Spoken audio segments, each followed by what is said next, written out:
asunción de Lula, que hoy, por tercera vez, ya es presidente de la República Federativa de Brasil, nuestro país vecino, nuestro país hermano, con la presencia del presidente argentino Alberto Fernández, que mañana va a tener una reunión bilateral con el propio Lula, que tiene, por supuesto, una importancia enorme para la República Argentina por el futuro de todo lo que pueda significar la relación Argentina-Brasil. Ale.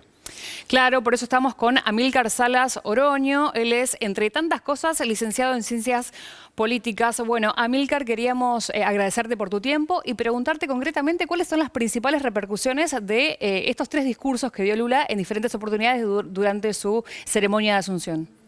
Sí, los discursos tienen una estructura parecida, pero hay una diferencia, por ejemplo, en el discurso que dio en el Congreso, que es cuando él asume el cargo, ¿no?, de manera formal, firma los documentos que haya que firmar, y ahí hace referencia a lo que fue el proceso de la transición política entre que ganó y hoy que asume, y ahí por primera vez empezó a comparar, ¿no es cierto?, con lo que había pasado y con lo que se encuentra, ¿no?, y con lo que va a venir.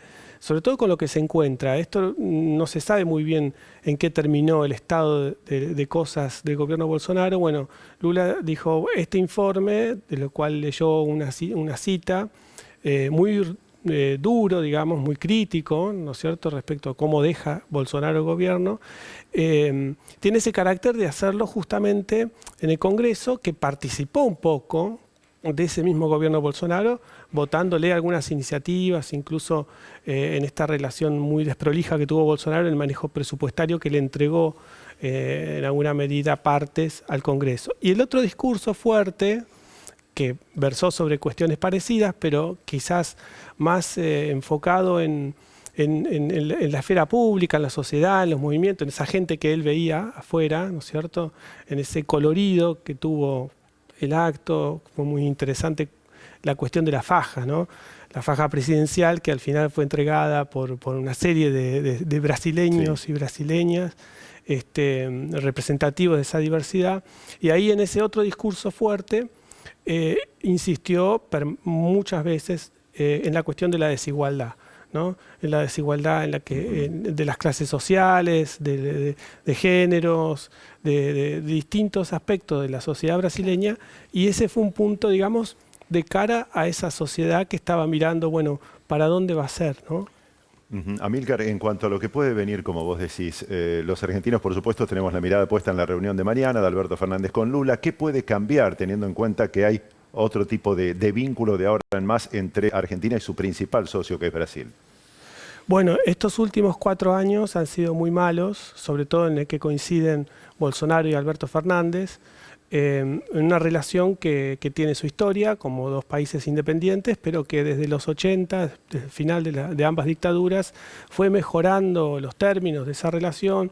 Se empezó a hablar de la alianza estratégica Argentina-Brasil de ambos lados, de ambos países, y se fue construyendo aún con políticos de distinto color, digamos, ideológico, distintas pertenencias: Sarney, Alfonsín, Fernando Henrique, el propio Lula. Pero lo que hizo Bolsonaro respecto a Argentina rompió un poco ese camino que se había construido, esa tradición, ¿no?, de pensar la relación, y dinamitó todo, ¿no? Entonces Lula habló de esto, habló de la importancia de volver a reconstruir la política exterior brasileña, que es uno de los ítems más castigados, ¿no?, de lo que fue Bolsonaro en estos 4 años.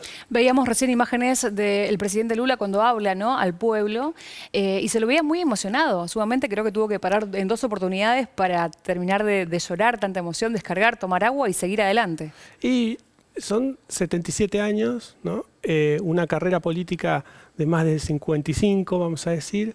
Es un personaje de la historia brasileña que ha pasado por varias, por la prisión, por perder elecciones, por ganarlas, ¿no?, por distintas circunstancias que acompaña un poco la historia del propio Brasil, ¿no?, la historia de Lula. Y ahí hay como una emoción, ¿no?, muy fuerte bueno, ¿será posible que yo llegue a este tercer mandato? Porque eso también, ya están disipadas esas nubes, pero hubo unas interrogaciones respecto a qué hará Bolsonaro. De hecho, Bolsonaro no estaba, ¿no?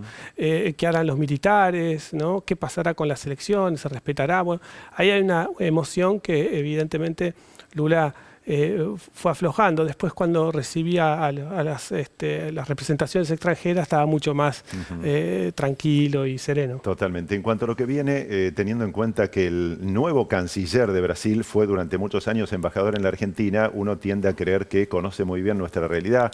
Se habla mucho de la posibilidad de SUR, una nueva moneda común. ¿Se puede llegar a avanzar tanto?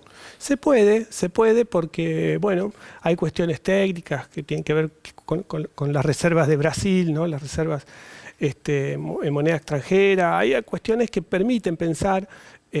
Seguramente es un proyecto que hay que mirarlo, ¿no? Varias veces, porque esas monedas comunes, por ejemplo la europea, terminó no funcionando muy bien. Primero habría que también ensamblar de vuelta bien el Mercosur, ver qué pasa con esos tratados que tiene el Mercosur, ¿no? Cómo quedan. Un diálogo de Brasil para con sus vecinos, en particular para Argentina. Es muy bueno que tenga tránsito diplomático por nuestro país, el nuevo canciller, porque hace al entendimiento. Lula en varias conferencias y reportajes ha dicho: nuestra prioridad en materia internacional es China, Estados Unidos y Argentina, ¿no? Esos tres primeros países va a ser el primero, Argentina, en el que visite Lula, ¿no? Y con respecto a lo que pase puertas adentro, ¿no? ¿Qué pasa con el ciudadano común brasileño, digamos, de aquí en adelante? Bueno, tampoco ahí está la emoción de ese discurso que dio frente a la multitud, que tiene que seguir esperando, ¿no? Siempre los sectores populares se les pide que esperen. Por eso Lula insistió mucho que la gestión comience mañana mismo, mañana se siga ejecutando los presupuestos. Hubo mucha subejecución presupuestaria, mucho desorden en ese sentido en el gobierno Bolsonaro, en el último tramo del gobierno Bolsonaro. Y la prioridad va a ser la cuestión social, la asistencia social. Por eso también negoció Lula en los últimos meses de la transición que se garantizaran los paquetes de asistencia, ese programa social de millones de familias, más una serie de iniciativas. Por eso también en el área económica pone a gente muy próxima de él, que tiene que ver con reconducir un poco la intervención del Estado en la economía, ¿no? Resaltó también en ese discurso más formal dentro del Congreso, habló del Banco Nacional de Desarrollo, Mercadante va a ser su presidente, que tuvo un protagonismo durante sus 2 mandatos anteriores para Lula, fue muy importante, y que ahora también le están creando las condiciones para que sea una palanca de la producción. Amílcar, además de profesor en la UBA, sos investigador en el Instituto de Estudios de América Latina y el Caribe. En ese sentido, la asunción de Lula hace más homogéneo ideológicamente al continente. ¿Qué puede significar para América Latina? Bueno, es un presidente más dentro de un nuevo ciclo progresista, vamos a decir. Son bastante diferentes los presidentes que han asumido desde el 2019 para acá. Algunos, ¿no? Otros ya estaban. Lula, yo creo que genera tanta expectativa mundial por las circunstancias de salida de la pandemia, por estos conflictos entre Estados Unidos y China, por los conflictos también bélicos persistentes, pero sobre todo mucha expectativa en la región, ¿no? Porque está bastante claro que a veces este nuevo ciclo progresista le está costando avanzar en algunas de sus propuestas iniciales, y con el espaldarazo que significa Lula en Brasil, quizás eso permita algo que no fue, digamos, por lo menos no fue común si uno lo compara con aquel anterior ciclo progresista del 2003, 10 años más o menos, donde hubo, digamos, sintonía e incluso determinadas medidas que fueron tomadas en el mismo momento. La pandemia demostró que no hubo nada de coordinación conjunta, ningún tipo de alianza, ¿no? Venimos de una desagregación, vamos a decir. Bueno, quizás con Lula,